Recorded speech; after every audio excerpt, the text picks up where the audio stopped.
श्री स्वामी समर्थ माऊली. श्री स्वामी समर्थ. मंडळी, आज मी तुमच्यासमोर अशी एक अद्भुत कथा घेऊन आली आहे की जी ऐकल्यावर तुमचे मन भक्तिरसात न्हाऊन जाईल. कधी तुम्ही विचार केला आहे का की संकटाच्या अंधारात अचानक आशेचा दिवा कसा पेटतो, जेव्हा माणूस पूर्णपणे हतबल होतो, जेव्हा चारही बाजूंनी मार्ग बंद झाल्यासारखे वाटते, तेव्हाच कुठेतरी अदृश्य शक्ती आपल्या आयुष्यात हस्तक्षेप करते. ही शक्ती म्हणजेच अक्कलकोटचे परब्रह्म, अनंत कोटी ब्रह्मांड नायक श्री स्वामी समर्थ. मंडळी, आज आपण एक अद्भुत आणि अलौकिक अशी कथा ऐकणार आहोत. स्वामी कृपेने ओतप्रोत भरलेली ही कथा जो कोणी मनुष्य श्रद्धेने ऐकतो, त्याच्या जीवनातील सर्व दुःख, दारिद्र्य, दैन्य समूळ नष्ट होते असं म्हणतात. मंडळी, तत्पूर्वी आपणास एक निवेदन आहे. हा व्हिडिओ मी खूप मेहनतीने बनवला आहे. कृपया व्हिडिओला एक लाईक नक्की करा आणि कमेंटमध्ये श्री स्वामी समर्थ लिहायला विसरू नका. आणि चॅनलवर नवीन असाल तर सबस्क्राईब करा, जेणेकरून अशाच दिव्य आणि पवित्र कथा आपणास यापुढे श्रवण करता येतील. मातीच्या घराच्या छतावर राजेश शांतपणे उभा होता. पावसाच्या सरींनी त्याचं पांढरं धोतर पूर्णपणे ओलं झालं होतं आणि अंगावरचा अंगरखा जोराच्या वाऱ्यात फडफडत होता. खाली अंगणात सावकाराचा नोकर दरवाजावर जोरजोरात आपटत होता. तो मोठ्याने ओरडला, राजेशा, उद्या अमावस्या संपायच्या आत पैसे दिले नाहीस तर हे दुकान जप्त होईल. त्या कठोर शब्दांचा आवाज संपूर्ण घरभर घुमत राहिला. ते ऐकून राजेशने हळूच डोळे मिटले आणि छाती भरून एक खोल श्वास घेतला.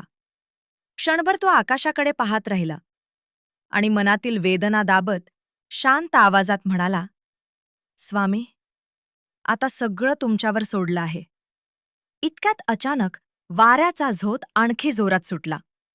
त्या झोतामुळे त्याच्या अंगरख्याच्या घडीत ठेवलेला एक छोटासा कागदी फोटो अलगद खाली पडला. राजेशने लगेच वाकून तो फोटो उचलला आणि छातीशी घट्ट धरून ठेवला. तो फोटो होता स्वामींचा. त्याच क्षणी आकाशात वीज चमकली आणि त्या क्षणिक प्रकाशात त्याच्या चेहऱ्यावरचा भाव बदलला. काही क्षणांपूर्वी जिथे निराशा आणि चिंता होती, तिथे आता एक विलक्षण शांतता आणि विश्वास दिसू लागला. राजेश सांगलीजवळच्या एका छोट्या गावात लोखंडी सामानाचं साधंसं पण प्रामाणिकपणे चालणारं दुकान सांभाळत होता. त्याच्या दुकानात शेतीसाठी लागणारी विविध साधनं मिळायची.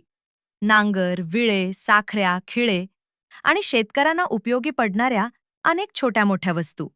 गावातला बहुतेक शेतकऱ्यांचा त्याच्यावर विश्वास होता, कारण राजेश नेहमी प्रामाणिकपणे व्यवहार करायचा आणि गरज पडली तर उधारीवरही सामान द्यायचा. राजेशच्या आयुष्यात त्याची बायको कविता आणि त्यांचा लाडका मुलगा अथर्व हीच त्याची खरी ताकद होती. कविता शांत, समजूतदार आणि कष्टाळू स्वभावाची होती. दुकानात काम जास्त झालं की तीही राजेशला मदत करायची, तर छोटा अथर्व दुकानात येणाऱ्या लोकांकडे उत्सुकतेने पाहत बसायचा. त्या छोट्याशा कुटुंबात प्रेम, समाधान आणि साधेपणातलं सुख होतं. एकेकाळी राजेशच्या दुकानात इतकी ग्राहकांची वर्दळ असायची की त्याला क्षणभरही मोकळा वेळ मिळत नसे. सकाळी दुकान उघडलं की शेतकरी आपापल्या गरजांसाठी तिथे जमायचे. कोणी नांगर घ्यायचा, कोणी विळाधार लावायला द्यायचा, तर कोणी साखळ्या किंवा खिळे घ्यायला यायचा. गावात राजेशचा खूप मान होता, कारण तो केवळ व्यापारी नव्हता, तर गावकऱ्यांचा विश्वासू माणूस होता. पण आयुष्य नेहमी सारखं राहत नाही. काही वेळा नशीब अचानक अशी वळणं घेतं की सगळं स्थिर वाटणारं जग एका क्षणात हलून जातं. राजेशच्या आयुष्यातही असंच काहीसं घडलं. सलग 2 वर्ष त्या भागात दुष्काळ पडला. पाऊस वेळेवर आला नाही. शेतीचं उत्पादन कमी झालं आणि शेतकऱ्यांच्या हातात पैसेच उरले नाहीत. ज्यांच्यावर राजेशचा व्यापार चालत होता तेच लोक अडचणीत सापडले.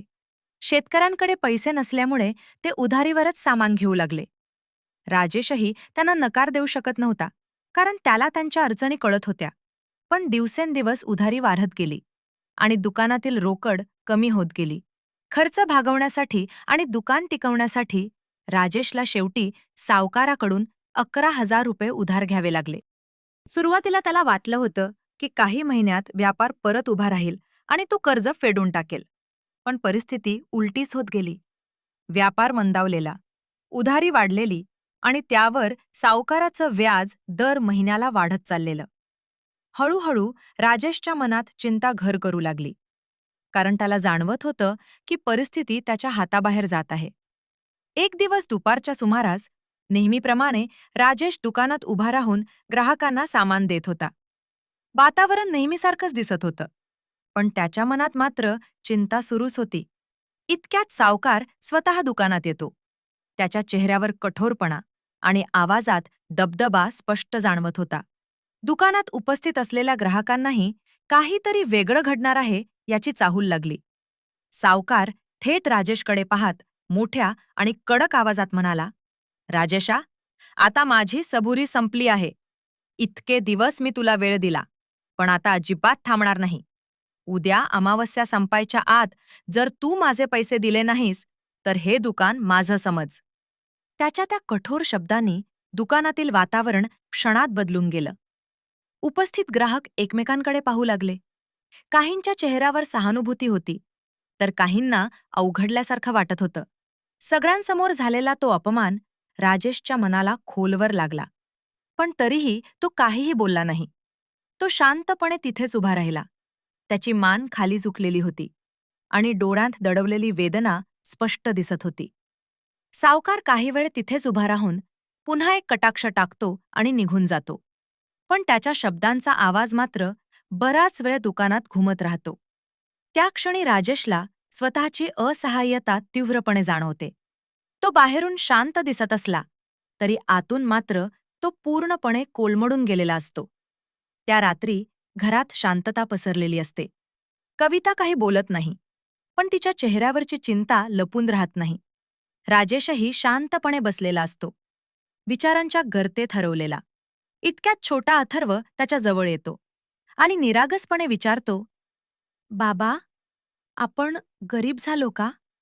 त्या प्रश्नाने राजेशच्या मनाला चटका बसतो. काही क्षण तो काहीच बोलू शकत नाही. मग तो स्वतःला सावरत हसण्याचा प्रयत्न करतो आणि मुलाच्या डोक्यावरून हात फिरवत म्हणतो, "नाही रे, आपण गरीब नाही झालो. देव आपली फक्त परीक्षा घेतोय." त्याचा आवाज शांत असतो, पण त्या शांततेमागे किती वेदना दडलेली आहे हे फक्त त्यालाच माहीत असतं. अथर्व त्याच्या उत्तरावर विश्वास ठेवतो आणि शांत होतो. पण राजेशच्या डोळ्यात मात्र नकळत पाणी दाटलेलं असतं. तो ते लपवण्याचा प्रयत्न करतो, कारण त्याला आपल्या मुलासमोर आणि कुटुंबासमोर खंबीर राहायचं असतं. पण त्या रात्री त्याच्या मनातली अस्वस्थता आणि असहाय्यता त्याला झोपू देत नाही. त्या दिवशी संध्याकाळी गावात कीर्तनाचं आयोजन झालेलं होतं. सगळं गाव जणू त्या एका ठिकाणी जमलेलं होतं. मंदिराच्या आवारात दिव्यांची मंद उजळण, तालमृदुंगाचा नाद आणि भक्तिमय वातावरण झालं होतं. राजेशचं मन मात्र अजूनही चिंतेने भरलेलं होतं. तरीही तो नकळत त्या कीर्तनाला जाण्याचा निर्णय घेतो. कदाचित मनाला थोडा आधार मिळेल या आशेने तो तिथे पोहोचतो. कीर्तन सुरू होतं आणि कीर्तनकार शांत पण प्रभावी आवाजात जीवनातील सत्य सांगू लागतात. सुरुवातीला राजेशचं लक्ष लागत नाही, कारण त्याच्या मनात दिवसभरात घडलेल्या गोष्टींचा गोंधळ सुरू असतो. पण हळूहळू त्या शब्दांचा परिणाम त्याच्यावर होऊ लागतो. कीर्तनकार एक वाक्य उच्चारतात, "संकट ही शिक्षा नसते, ती देवाने दिलेली संधी असते." हे वाक्य ऐकताच राजेश थोडासा दचकतो. त्याला वाटतं जणू हे शब्द त्याच्यासाठीच आहेत. त्याचं पूर्ण लक्ष आता कीर्तनाकडे वळतं. मंचावर दिव्यांच्या प्रकाशात एक तेजस्वी प्रतिमा लखलखत असते, स्वामी समर्थ. त्या प्रतिमेकडे पाहताना राजेशच्या मनात एक वेगळीच भावना निर्माण होते. आतापर्यंत साचलेली वेदना, चिंता आणि असहाय्यता जणू डोळ्यांतून अश्रूंमध्ये रूपांतरित होते. त्याचे डोळे नकळत पाणावतात. कीर्तन संपल्यानंतरही त्या शब्दांचा प्रभाव त्याच्या मनावर कायम राहतो. तो घरी परततो, पण त्याच्या विचारांची दिशा बदललेली असते. रात्री तो झोपतो, पण मनात सतत तेच शब्द घुमत असतात. त्या रात्री त्याला एक विलक्षण स्वप्न पडतं. त्याच्या आजूबाजूला धूसर प्रकाश पसरलेला असतो जणू तो एखाद्या वेगळ्या जगात उभा आहे. वातावरण शांत, पण काहीतरी गूढ जाणवत असतं. त्या प्रकाशातून एक तेजस्वी उपस्थिती त्याला जाणवते आणि एक गंभीर पण आश्वासक आवाज त्याच्या कानात घुमतो. जुना घाट रस्ता पकड, भिवू नकोस. तो आवाज इतका स्पष्ट आणि प्रभावी असतो की राजेश दचकून जागा होतो. त्याचं हृदय जोरात धडधडत असतं. श्वास वेगाने चाललेला असतो. काही क्षण तो जागाच बसून राहतो आणि त्या स्वप्नाचा अर्थ समजून घेण्याचा प्रयत्न करतो. त्याला जाणवतं की हे केवळ स्वप्न नव्हतं, तर त्याला मिळालेला एक संकेत होता. दुसऱ्या दिवशी सकाळी उठल्यावरही राजेशच्या मनात ते स्वप्न सतत फिरत असतं. जुना घाट रस्ता पकड, भिवू नकोस. हे शब्द त्याच्या कानात पुन्हा पुन्हा घुमत राहतात. सुरुवातीला तो थोडा गोंधळलेला असतो, पण काही वेळाने तो ठरवतो की या संकेताकडे दुर्लक्ष करायचं नाही. मनात थोडी भीती आणि थोडी आशा घेऊन तो बैलगाडीत बसतो आणि गावाबाहेरच्या जुन्या घाट रस्त्याने पुढे निघतो. रस्ता ओळखीचा असला तरी अनेक दिवसांनी तो त्या बाजूला जात असतो. वाटेत धुरीचे ढग उडत असतात. आजूबाजूला जुन्या गोदामांचे अवशेष आणि काही बंद पडलेले कारखाने दिसतात. एकेकाळी गजबजलेली ती औद्योगिक वेशी आता थोडी ओस पडलेली असते. तरीही राजेशच्या मनात एक विचित्र ओढ निर्माण झालेली असते. जणू काहीतरी महत्वाचं त्याची वाट पाहत आहे. तो त्या भागात पोहोचतो आणि आजूबाजूला पाहत असतानाच त्याला अचानक एक ओळखीचा आवाज ऐकू येतो. अरे राजेशा! तो वळून पाहतो तर समोर त्याला जुना व्यापारी गणपतराव दिसतो. अनेक वर्षांपूर्वी व्यापाराच्या निमित्ताने त्यांची ओळख झाली होती, पण नंतर संपर्क तुटला होता. गणपतराव त्याला पाहून आनंदाने पुढे येतो आणि आश्चर्याने विचारतो, अरे, तू इथे कसा काय आलास? काही क्षणांच्या बोलचालीनंतर तो अचानक उत्साहाने म्हणतो, राजेशा, तुला भेटणं म्हणजे अगदी योग्य वेळी झालं. मला सरकारकडून पुलाच्या बांधकामाचा मोठा करार मिळालाय आणि त्यासाठी मला भरपूर लोखंडी सामान लागणार आहे. तू मला माल पुरवू शकशील का? हे ऐकून राजेश काही क्षण स्तब्ध होतो. त्याला काय बोलावं हेच सुचत नाही. कालपर्यंत ज्याच्यावर कर्जाचं ओझं होतं तो आज अचानक इतक्या मोठ्या कामाच्या संधीसमोर उभा असतो. त्याच्या मनात एकाच वेळी आश्चर्य, आनंद आणि विश्वास यांचा मिलाफ होतो. राजेश हळूच मान हलवतो आणि म्हणतो, हो, नक्कीच देईन. त्याचा आवाज अजूनही थोडासा अविश्वासाने भरलेला असतो. गणपतराव लगेच त्याच्यावर विश्वास दाखवत म्हणतो, मला तुझ्यावर पूर्ण भरोसा आहे. आणि तो तिथल्या तिथे काही रक्कम आगाऊ म्हणून राजेशच्या हातात ठेवतो. त्या क्षणी राजेशच्या डोळ्यांत पुन्हा पाणी येतं. पण यावेळी ते दुःखाचं नसतं, तर दिलासा आणि कृतज्ञतेचं असतं. ती आगाऊ रक्कम इतकी असते की त्याने सावकाराचं वाढत चाललेलं व्याज थांबवणं शक्य होतं आणि त्याच्या खांद्यावरचं ओझं थोडं हलकं होतं. तो त्या पैशांकडे काही क्षण मिरखून पाहतो आणि मनोमन विचार करतो, हे फक्त योगायोग असू शकत नाही. त्याला स्पष्टपणे जाणवतं की काल रात्री मिळालेला तो संकेत काही साधा नव्हता, तर त्याच्या आयुष्यात बदल घडवणारा एक मार्ग होता. गणपतरावाकडून मिळालेल्या त्या मोठ्या कामानंतर राजेशच्या आयुष्यात जणू नवं वळण येतं. काही दिवसातच त्याच्या दुकानातील काम अचानक वाढू लागतं. आधी जिथे शांतता आणि चिंता होती, तिथे आता पुन्हा हालचाल, आवाज आणि आशेचं वातावरण निर्माण होतं. मोठ्या प्रमाणावर लोखंडी सामानाची ऑर्डर पूर्ण करण्यासाठी राजेश दिवस-रात्र मेहनत करू लागतो. तो पहाटेपासून दुकान उघडतो आणि उशिरापर्यंत काम करत राहतो, कारण आता त्याच्याकडे गमावण्यासारखं काहीच उरलेलं नसतं, पण मिळवण्यासारखं खूप काही असतं. या सगळ्या प्रवासात त्याची बायको कविता त्याच्या खांद्याला खांदा लावून उभी राहते. ती केवळ घर सांभाळत नाही, तर दुकानातील कामातही सक्रियपणे मदत करते. सामान लावणं, मोजमाप करणं, ग्राहकांशी बोलणं, अशा सगळ्या गोष्टी ती शांतपणे सांभाळते. तिच्या डोळ्यात आता पुन्हा आशेचा प्रकाश दिसू लागतो, कारण तिला जाणवतं की परिस्थिती बदलते आहे.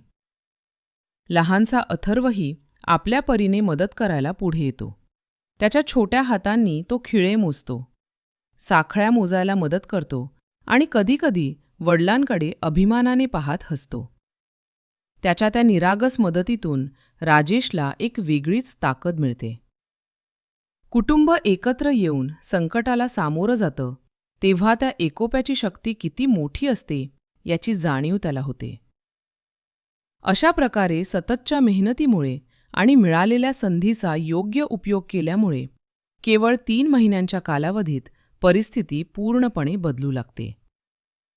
सर्वप्रथम राजेश सावकाराचं संपूर्ण कर्ज फेडून टाकतो आणि त्याच्या मनावरचं मोठं ओझं कायमचं दूर होतं. त्यानंतर हळूहळू त्याच्या दुकानात पुन्हा ग्राहकांची गर्दी वाढू लागते. लोकांचा त्याच्यावरचा विश्वास आणखी मजबूत होतो, कारण त्यांनी त्याची प्रामाणिकता आणि संघर्ष दोन्ही पाहिलेले असतात. गावातही राजेशचा सन्मान परत येतो. जे लोक कधी त्याच्याकडे सहानुभूतीने पाहत होते तेच आता त्याच्याकडे आदराने पाहू लागतात. मात्र या सगळ्या बदलांनंतरही राजेशच्या मनात गर्व येत नाही. उलट त्याच्या मनात कृतज्ञता आणि विश्वास अधिकच दृढ होतो, कारण त्याला ठाऊक असतं की ही फक्त मेहनतीची नाही, तर योग्य वेळी मिळालेल्या स्वामींच्या मार्गदर्शनाची आणि विश्वासाची फळं आहेत. काही महिन्यानंतर एक दिवस सकाळच्या वेळेस राजेश नेहमीप्रमाणे दुकानात कामात व्यस्त असतो. दुकानात पुन्हा एकदा गजबजलेलं वातावरण असतं. ग्राहकांची ये-जा सुरू असते आणि सगळीकडे समाधानाची एक हलकीशी झलक दिसत असते. इतक्यात दारात सावकार उभा दिसतो. त्याला पाहताच काही क्षणांसाठी राजेशच्या मनात जुने प्रसंग जागे होतात. पण यावेळी परिस्थिती पूर्णपणे बदललेली असते. सावकार हळूहळू आत येतो. त्याच्या चेहऱ्यावरचा कठोरपणा आता कमी झालेला असतो आणि त्याच्या आवाजातही आधीचा रुबाब किंवा राग नसतो. तो राजेशकडे पाहत थोड्या शांत आणि नम्र स्वरात म्हणतो, "राजेशा, तू खूप मोठा झालास." दुकानात उभे असलेले काही लोकही हे ऐकून आश्चर्यचकित होतात, कारण ज्याने एकेकाळी सगळ्यांसमोर राजेशचा अपमान केला होता तोच आज त्याचं कौतुक करत होता. राजेश मात्र त्या शब्दांवर कोणतीही बढाई न मारता शांतपणे हसतो. त्याच्या चेहऱ्यावर अभिमानाचा लवलेशही नसतो, फक्त एक स्थिर आणि आत्मविश्वासपूर्ण शांतता असते. तो सावकाराकडे पाहत नम्रपणे उत्तर देतो, "मी नाही, माझा विश्वास मोठा झाला." त्या एका वाक्यात त्याच्या संपूर्ण प्रवासाचा सार दडलेला असतो. संकट, अपमान, संघर्ष आणि त्यातून मिळालेली जाणीव. सावकार काही क्षण काही बोलत नाही. तो फक्त राजेशकडे पाहत राहतो, जणू त्यालाही त्या बदलाची जाणीव होत असते. काही वेळाने तो हलकवसं मान हलवतो आणि तिथून निघून जातो. त्या क्षणी राजेश नकळत दुकानाच्या भिंतीकडे पाहतो. तिथे एक मोठी तेजस्वी प्रतिमा लावलेली असते, स्वामी समर्थ. त्या प्रतिमेकडे पाहताना त्याच्या मनात कृतज्ञतेची भावना दाटून येते. त्याला स्पष्टपणे जाणवतं की आयुष्यात आलेल्या त्या वाईट काळानेच त्याला खरी ताकद आणि विश्वास शिकवला आहे आणि योग्य वेळी मिळालेल्या मार्गदर्शनामुळेच तो आज इथपर्यंत पोहोचू शकला आहे. संध्याकाळची वेळ झालेली असते. दिवसभराच्या धावपळीनंतर गावात शांतता पसरू लागते. आकाशात मावळत्या सूर्याची केशरी छटा दिसत असते आणि त्या मंद प्रकाशात राजेश आपल्या दुकानात उभा राहून देवासमोर दिवा लावतो. दिव्याच्या त्या हलक्या प्रकाशाने दुकानातील वातावरण प्रसन्न आणि शांत होतं. दिवसभराचा थकवा असूनही त्याच्या चेहऱ्यावर एक समाधानाची झलक दिसत असते. इतक्यात त्याचा मुलगा अथर्व त्याच्याजवळ येतो. तो काही क्षण शांतपणे वडिलांकडे पाहत राहतो आणि मग निरागसपणे विचारतो, "बाबा, स्वामींनी चमत्कार केला का?" त्या प्रश्नात कुतूहलही असतं आणि थोडीशी आशाही असते. राजेश त्याच्याकडे प्रेमाने पाहतो. त्याच्या डोक्यावरून हात फिरवतो आणि हलकंसं हसत म्हणतो, "नाही रे, स्वामींनी चमत्कार केला नाही. त्यांनी फक्त मला योग्य रस्ता दाखवला. त्या रस्त्यावर चालायचं काम मात्र माझंच होतं."